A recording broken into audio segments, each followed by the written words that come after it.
नमस्कार, आर्यस वर्ड में आप सभी का स्वागत है।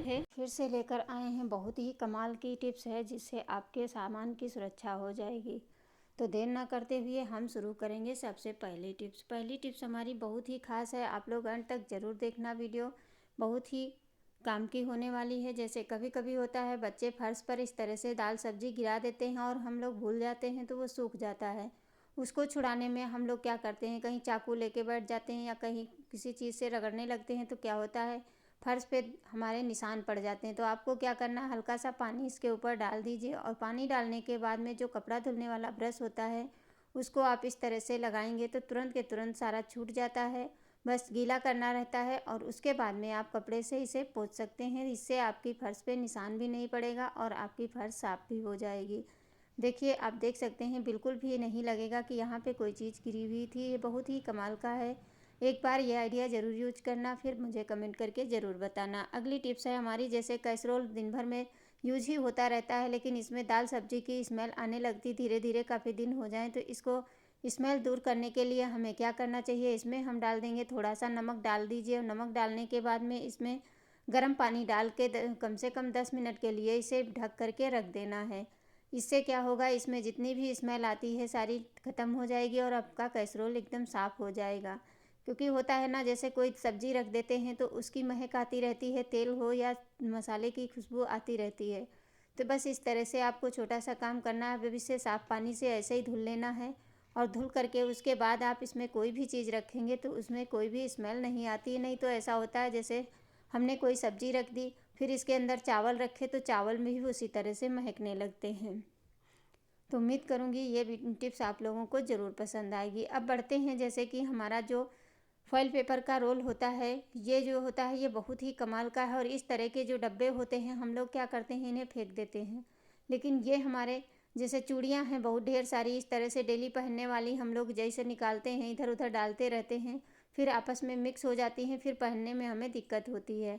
अब आप क्या करिए, इस डब्बे में आपकी चाहे जितनी काम वाली चूड़ियाँ हों या फैंसी चूड़ी हो या डेली यूज वाली हों, सारी चूड़ियों को इस तरह से हमें इकट्ठा कर लेना है। और जो हम इसमें से निकालते हैं बस इसी तरह से आपको क्या करना है, एक साथ रखना है तो आपकी चूड़ियाँ कभी गंदी भी नहीं होंगी और जो निकालनी होंगी वो आप इसको निकाल सकती हैं। अब इस डब्बे के बीचों बीच सेंटर में हम इसको रख देंगे। चाहे तो इसमें ग्लू लगा के चिपका दीजिए, नहीं तो ऐसे भी रख सकते हैं। अब सारी चूड़ियों को हम धीरे धीरे करके इस तरह से डालते चले जाएंगे और जब निकालना हो तो डब्बे को बेड़ा करके आप निकाल लीजिए और फिर इस डब्बे को बंद करके रख दीजिए। तो ये धूल मिट्टी से बची रहेंगी, क्योंकि चूड़ियाँ बहुत ही महंगी हो जाती हैं। मतलब ये होता है कि जैसे कड़े हैं और या चूड़ी है अच्छी हैं, काम वाली हैं और वेलवेट वाली हैं, वो गंदी हो जाती धूल मिट्टी पड़ते पड़ते, तो हमारी चूड़ियाँ ख़राब हो जाती हैं। अब इस तरह से देखिए, जितनी भी चूड़ियाँ थी सारी हमने इसी के अंदर रख दी है। अब इसको चाहे अगर ये रोल बड़ा लग रहा है तो इस डब्बे के बराबर से कट कर लीजिए, लेकिन हमें ऐसे ही अलमारी में रख देना है।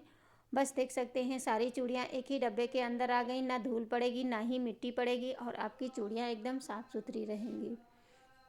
और ये डब्बा खाली हो गया, इसमें आप कोई और चीज़ रख सकते हैं। बढ़ते हैं अगली टिप्स अपनी, जैसे कि कभी कभी इस मौसम में आपको कच्चा आम नहीं मिलेगा, लेकिन कभी कभी ऐसा होता है कि हमें जो मीठी चटनी बनानी होती है उसको हम कैसे बनाएं। तो देखिए, इसमें सारे मसाले ले लेना है। मेथी है, अजवाइन है और कलौंजी है, सौंफ है, धनिया है, सारी चीज़ें लेकर के एक लाल मिर्च डाल के इसके लो फ्लेम पे आपको गैस पे भूनना है धीरे धीरे। बस इसकी नमी दूर करनी है। इस पाउडर को आप बना करके एक बार रख लीजिए। ये कई सारी सब्जियों में यूज होता है और अचार में भी आप इस मसाले को डाल सकते हैं। तो मैं तो ये मसाला बना करके रख लेती हूँ, कभी भी जैसे बैंगन बनाया उसमें डाल दिया या सूखी भुजिया सब्जी बनाई उसमें डाल दी, तुरई है उसमें भी डाल सकते हैं। ये बहुत ही एक दिन बना के रख लीजिए, आपके महीनों काम आता रहता है। तो चलिए इसे हम ट्रांसफ़र कर लेते हैं। अब चलिए हम बनाना बताते हैं आपको। जैसे बिना आम के सीज़न में आप मीठी चटनी कैसे बनाएंगे, तो इसे ठंडा हो जाने देते हैं, उसके बाद में इसको हम क्या करेंगे आगे वो भी आप लोग देखते रहिए। जैसे ये इस तरह से हमारी आम की जो कलियां हम लोग छील के रखते हैं सुखा के, उनको ले लीजिए। और इनको लेने के बाद में आपको रात में इस तरह से जैसे हमने भिगो के रखा है उसी तरह से हम इसे भिगो देंगे। जितनी आपको बनानी है उतनी भिगो देनी है और ये रात भर में अच्छे से भीग के तैयार हो जाती हैं। इससे आप जब आम की मीठी चटनी बनाएंगे तो ये बहुत ही अच्छी बनती है। बिल्कुल यही लगेगा कि हमारे ताज़े आम की कली हैं।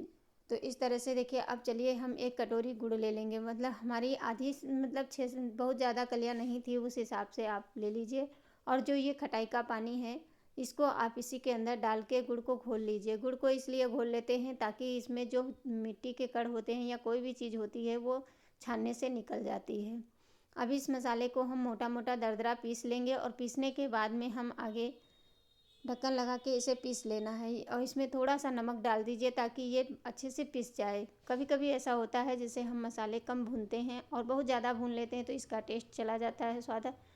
और ऐसे कम भूनने पे ये कलर भी नहीं जाता और मसाला भी बहुत अच्छे से ये बन के तैयार होता है। अब इसे हम इसी जार में हम क्या करेंगे, जो हमने रात में आम की कलियां भिगो के रखी थी उन्हीं को इस थोड़े से पानी के साथ में इसको हम पीस लेंगे। तो बहुत ज़्यादा नहीं, हमें इसे पेस्ट नहीं बनाना है, बस थोड़ा थोड़ा हमें पीसना है। देखिए ये हमारा पीस के तैयार हो चुका है। कुछ कलियां इसमें खड़ी हैं और कुछ जो हमारे है सारा पीस चुका है। अब चलिए इसे बनाते हैं। बनाने के लिए आपको सिंपल सा काम करना है, कुछ नहीं, आपको कोई चीज़ ढूंढने की ज़रूरत नहीं है। कभी कभी जैसे पूड़ियों के साथ में खाते हैं या पराठे के साथ में या पकौड़ी के साथ में बच्चे बहुत पसंद करते हैं, बच्चे हों या बड़े। अब 1 चम्मच इसमें तेल डाल दीजिए और तेल डालने के बाद में आपको इसमें बस थोड़ा सा जीरा डाल दीजिए। 2-3 कली लहसुन की छोटी छोटी काट के डाल दीजिए। अब जैसे होता है कोई कोई इसमें पचफोरन मसाला खड़ा डालता है और किसी को नहीं पसंद होता है तो नहीं डालता है, तो आप जीरा और लहसुन से इसमें तड़का लगा दीजिए। उसके बाद में थोड़ी सी हींग डाल दीजिए। बस हींग डाल करके हल्दी पाउडर डाल के, बाकी और कोई मसाले इसमें नहीं पड़ेंगे, सिर्फ हल्दी पाउडर 1 चम्मच डाल के थोड़ा सा पानी डाल के इसे हम हल्दी को पका लेंगे। और पकाने के बाद में हल्दी कच्ची नहीं रहनी चाहिए। अगर पानी डाल के पका लेते हैं तो मसाले हमारे बहुत ही अच्छे से पक जाते हैं और टेस्ट भी अच्छा आता है। अब हमने जो इसमें खटाई पीस के रखी है बस उसी को हमें इसके अंदर डाल देना है और जो इसमें लगी रह जाएगी जार में, तो जो हमने गुड़ घोल के रखा है उसी को हमें वो इसमें छान लेंगे। अब इसे हमें बस 1-2 मिनट के लिए ऐसे बराबर चलाते हुए इस खटाई को मतलब भून लेना है मसाले के साथ में। उसके बाद में आपको क्या करना है, जो हमने गुड़ घोल के रखा है उसे छान लीजिए। अभी आपको दिखाते हैं कि गुड़ के अंदर कितने इसमें धूल मिट्टी निकलती है, उसको निकाल दीजिए। उसके बाद में ये पानी इतना डाल दीजिए। अब हमने इसमें पर्याप्त मात्रा में हमारा गुड़ है। अब हमें इसमें कोई चीज़ डालने की आवश्यकता नहीं है। आप अगर 6-7 कली ले रहे हैं तो 1 कटोरी गुड़ ज़रूर लीजिए, क्योंकि ये आम की खटाई बहुत ही खट्टी हो जाती है और जब कच्चे आम होते हैं तो उसमें इतना खट्टा नहीं होता है। अब इसे हमें धीमी गैस पे पकाना है, धीरे धीरे इसे पकते रहने देना है, अच्छे से ये सारा पानी पक जाए। और उसके बाद में आपको इसमें सारे मसाले डाल देने हैं जो हमने पीस के तैयार किए थे। उसमें से हमने 2 चम्मच मसाले डाल दिए हैं। अब इसमें थोड़ा सा हम नमक डाल के इसे हम ढक कर के रख देंगे। अब ये पकता रहेगा। कभी कभी ऐसा होता है, ये सब चीज़ें हमें यही समझ में नहीं आता है कि अब हम कैसे बनाएं, क्या करें। अभी इस समय आम के सीज़न भी नहीं है, तो ये मीठी चटनी आपके लिए बहुत ही अच्छे से बन के तैयार हो जाती है। अब देखिए ये देख सकते हैं, जब ये पक जाएगा तो गाढ़ा हो जाएगा। अब इसे हम पूरे तौर से पका करके उसके बाद में आपको दिखाते हैं। ये बहुत ही कमाल की कढ़ाई हमारी बनके तैयार हो चुकी थी, जो हलवाई लोग बनाते हैं बिल्कुल वैसे ही सेम बनी है। तो अगर वीडियो पसंद आई हो तो प्लीज़ लाइक करना और ज़्यादा से ज़्यादा शेयर करना, मुझे कमेंट करना बिल्कुल भी ना भूलें। हम इसी तरह की वीडियो लेकर के आते रहते हैं। Thanks for watching. धन्यवाद। Bye bye. जय माता दी।